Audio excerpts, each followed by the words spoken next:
Bitfarms closed at $4 a share today. $4 a share. That's remarkable, isn't it? It wasn't that long ago that Bitfarms was trading under $1 per share. It wasn't that long ago that there was talk of Bitfarms being potentially delisted from NASDAQ. It seems like just yesterday, practically everybody had given up on Bitfarms and cast it aside as another spent company that we really wouldn't hear much of ever again. Yet here we are at $4 a share. That's a remarkable, remarkable run. The last news release to have been put out by Bitfarms was on August 18th, so just under 2 months ago. At that time, shares of Bitfarms were trading at around, say, $1.38 a share. When you do the math, shares of Bitfarms are up just under 200% from August 18th to today, where shares closed at $4 a share on no news. Now, many are beginning to believe that Bitfarms is going to be like IREN. That Bitfarms, particularly the stock price of Bitfarms, is going to perform in a manner very, very similar to IREN. IREN is a company that has gone from about maybe $5 a share or so in the middle of this year to, I believe, around $60 a share today. Many are saying, if you missed the boat on IREN, you can catch the next ship that's about to sail away by investing in Bitfarms. Okay, let's unpack that for a moment. So, Bitfarms has a lot going for it. And I think Bitfarms, right, can do extremely well by continuing to slowly but surely execute on its plan to pivot the entire business away from Bitcoin and to embrace HPC AI data centers. Now, one guy said to me, hey, why isn't Bitfarms moving a lot faster given that it's the next IREN? It's basically IREN before IREN went up from 5 to 60.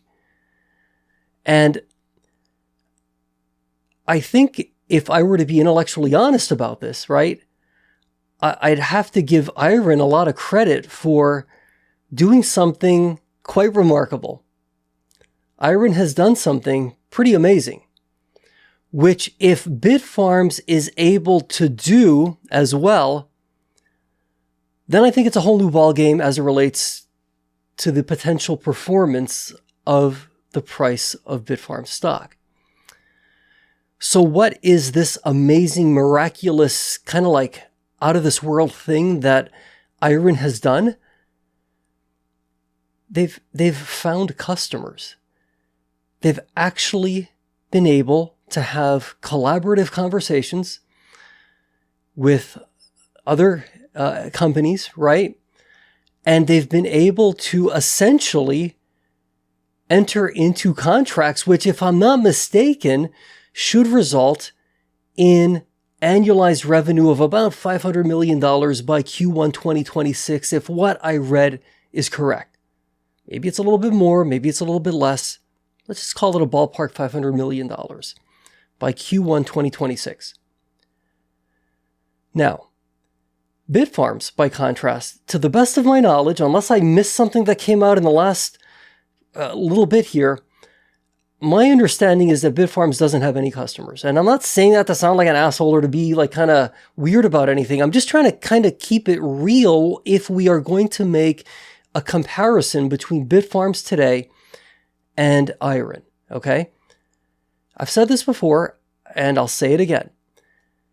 We are trading, right? Shares of Bitfarms are trading on what, to me, feels like a calculated bet that Ben and the team at Bitfarms will produce a customer. And you know what? I don't even know that the market cares if the customer, they're going to pay Bitfarms $500,000 for, a small portion of the proposed data center at Panther Creek. I don't think the market necessarily cares what the size or scope of the deal might happen to be. I think what the market seems to be gambling on is that, hey, not only will there be one customer, there may be multiple customers, and the amount of money that those customers are willing to transact with Bitfarms will be in the billions of dollars, right? Maybe not at first, but certainly that would be the trajectory of these business relationships, or so appears to be the gamble that the market is making. Let's slow down for a second and really think this through, okay? You have companies that are out there right now that have a need for HPC AI data center space, for a less technical way of describing it, okay? There has to come a point where one or more of those companies are able to look objectively at the plan that Bitfarms has for the Panther Creek data center. And one of those companies has to be willing to say, this data center doesn't exist just yet. And it may not exist for a while yet. But we are willing to, at the very least, maybe sign an option contract. Maybe we're willing to put a down payment in. Maybe we're even willing to step up and buy the entire capacity of the Panther Creek data center, contingent, of course, on the data center being built and being operational by a certain date with milestone payments along the way. We need to see something that resembles traction, not just in the stock market, right? Hey, look, there are a lot of people out there that are looking at Bitfarms and saying, man, this stock is cheap. If they're going to produce billions of dollars in, HPC AI revenue in the future, this stock is very, very cheap. But what has to happen, as I've said before, is for there to be some evidence, right? That the faith and the belief, which a lot of investors have in Bitfarms and its future, that faith and belief is shared by other companies that are willing to look at the proposed Panther Creek data center and commit to a contract for a percentage of that data center capacity, or potentially even all of it. It's my understanding that phase 1 of the Panther Creek data center is going to be for about 50 megawatts or so, with a lot of room for expansion and growth. 50 megawatts is a lot. That's a lot of capacity. Okay, I know the number may not sound really large, but when you really do the math and you work it all out, that's a big data center. But it's not that radically big, right? For some of these companies that are signing 200 megawatt deals with, say, TeraWulf or others, 50 megawatts, that's doable, that's workable. So I don't think that the issue is, what Bitfarms is trying to sell is 50 gigawatts of data center capacity, and nobody's really ready to grab all of that capacity. I don't think that's the issue, right? It's more like, hey, wait a minute, it's 50 megawatts. What's the issue, right? Can't there be some traction with a customer? And once we see that in some capacity, I think then we have more to talk about as it relates to where could shares of Bitfarms go. Because right now, with the most recent, as of the date of this broadcast, news release having been August 18th, nearly 2 months ago, and the stock being up 200%, and the only real news being some really amazing memes, that, hey, I've laughed at, I've enjoyed, I've really had a lot of fun with as well, right, on X and different social media platforms. Aside from that type of communication, right, I haven't seen anything that would suggest we are closer, and by we I mean Bitfarms is closer to having that first customer, I haven't seen any evidence to suggest that, hey, there's a date upon which there's going to be a definitive closing on the acquisition of the land that's needed to build the Panther Creek data center.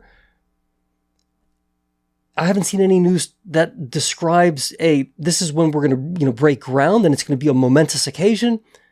We're going to take a lot of photos and share them on social media, right? I think seeing more of that is going to be helpful.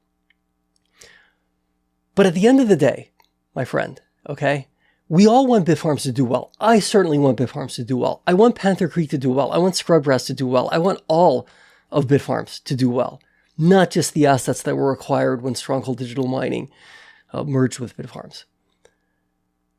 But I am firmly of the belief that a comparison to IREN only works if Bitfarms can produce a customer. And yes, I know there are many of my peers, right, who are like, what are you so worried about? The customers are there. They're going to materialize. And you know what? I have faith that they will materialize, right? But every day that goes on, every month that goes on, right? Every potential year that goes on where we don't have a customer and where the only source of revenue for Bitfarms is what is ultimately, right, a legacy business at this point, right? The Bitcoin mining business, right? A legacy business, something that's being left behind to focus instead on HPC AI.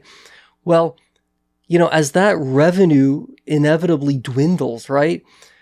It really does become, I think, paramount that we do have, that Bitfarms have a customer. So will that customer materialize now in Q3 2025? Q3, what am I saying? It's already Q4 2025, I apologize. Will that customer materialize in Q1 2026? I don't know. I think I have a sense of what's going on. But, having constructive conversations is one thing.